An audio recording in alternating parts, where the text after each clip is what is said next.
Olá, meus amigos! Está começando mais uma aula do Endocrino Reviews.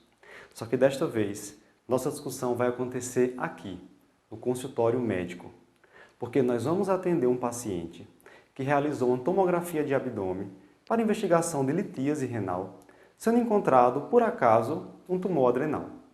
E agora? Como nós devemos avaliar esse tumor do ponto de vista hormonal?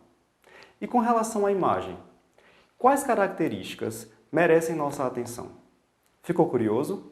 Então assista esse vídeo até o final.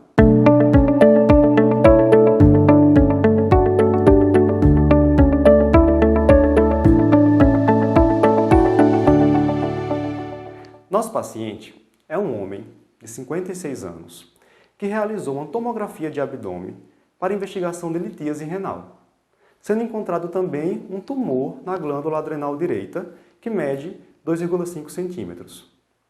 De comorbidades, ele apresenta apenas uma hipertensão arterial em uso de losartana, 50 mg dia, bem controlado.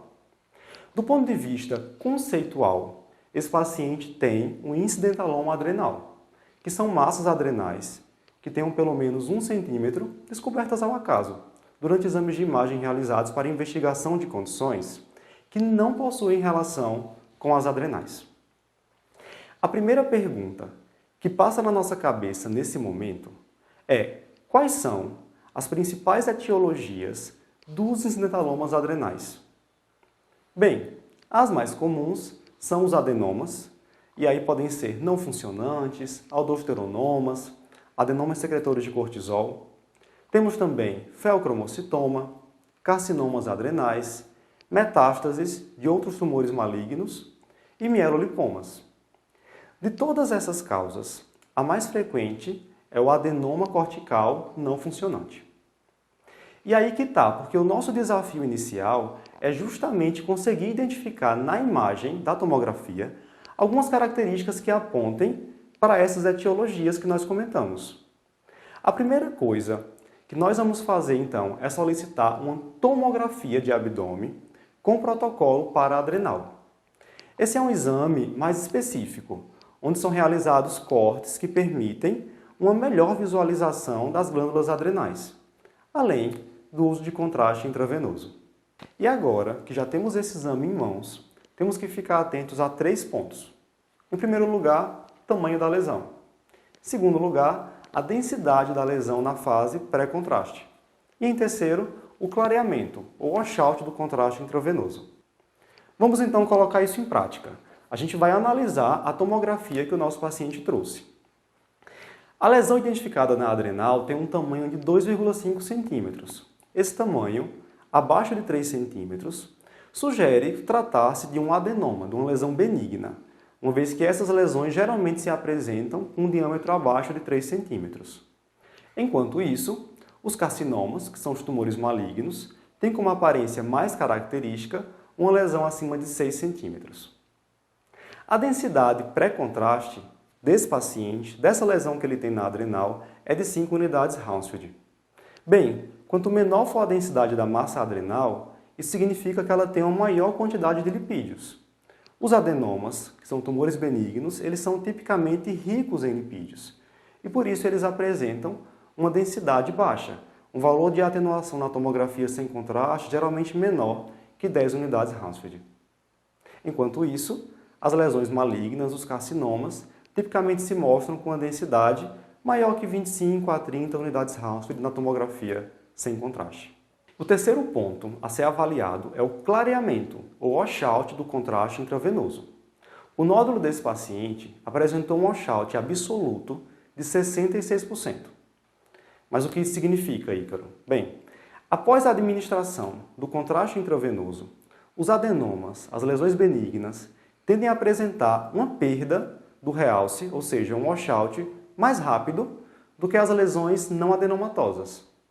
Assim, foi relatado que, para diagnóstico dos adenomas adrenais, um clareamento absoluto do contraste acima de 60%, dentro de 10 a 15 minutos após a sua administração, apresentou boa sensibilidade e especificidade. Em contrapartida, o clareamento do contraste ocorre de forma mais lenta, em metástases, no feocromocitoma e nos carcinomas.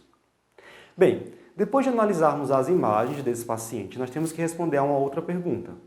Será que essa lesão adrenal é secretora de algum hormônio? Para responder essa pergunta, nós devemos fazer uma investigação de feocromocitoma. Para isso, nós vamos dosar as metanefrinas plasmáticas de forma ideal ou ainda metanefrinas urinárias. Nós precisamos também avaliar se está havendo secreção autônoma de cortisol. Para isso, o teste de rastreamento mais recomendado é o teste de supressão noturna com 1 mg de dexametasona. Nesse teste, o paciente deve tomar à noite 1 mg de dexametasona às 23 horas e dosa o cortisol sérico na manhã seguinte, por volta das 8 horas. E o que se propõe é que níveis de cortisol sérico abaixo de 1,8, realizados pela manhã, praticamente excluem secreção autônoma de cortisol. Outra coisa que devemos avaliar também é se esse nódulo secreta aldosterona, ou seja, se é um aldosteronoma. A gente vai fazer essa pesquisa apenas naqueles pacientes que, além do tumor adrenal, apresentam hipertensão e ou hipocalemia. A investigação inicial para esse caso consiste em dosar a aldosterona plasmática e a atividade plasmática de renina. E a gente vai fazer uma relação, aldosterona plasmática por atividade plasmática de renina. Se essa relação for menor que 27, a possibilidade de um aldosteronoma praticamente fica excluída. Chegou a hora, então, de definirmos a conduta para o nosso paciente. Se iremos encaminhá-lo para a cirurgia ou se faremos apenas o segmento clínico. No caso de lesões que não são secretoras, nós devemos encaminhar para a cirurgia se apresentarem um tamanho de pelo menos 4 centímetros ou ainda um tamanho menor que 4 centímetros com características de malignidade.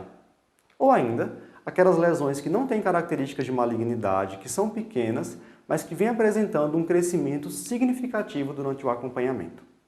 Mas, se as lesões são funcionantes, nós devemos encaminhar para a cirurgia nos casos de feocromocitomas, aldosteronomas ou ainda aqueles pacientes que apresentam secreção autônoma de cortisol e que são jovens, que já têm comorbidades associadas ao excesso de cortisol, como hipertensão e diabetes mellitus. Nosso paciente teve a investigação hormonal negativa e não possui outras indicações de cirurgia. Para esses casos, há bastante controvérsia na literatura acerca da melhor forma de segmento. Mas, de modo geral, é recomendado que se faça um novo exame de imagem após 6 a 12 meses, com a avaliação hormonal anual nos primeiros 3 a 5 anos. Bem, eu vou encerrar nossa aula hoje com uma pergunta. Por que não é recomendada a dosagem rotineira dos androgênios em pacientes com incidentalomas adrenais? Deixe sua resposta nos comentários. Até breve, pessoal!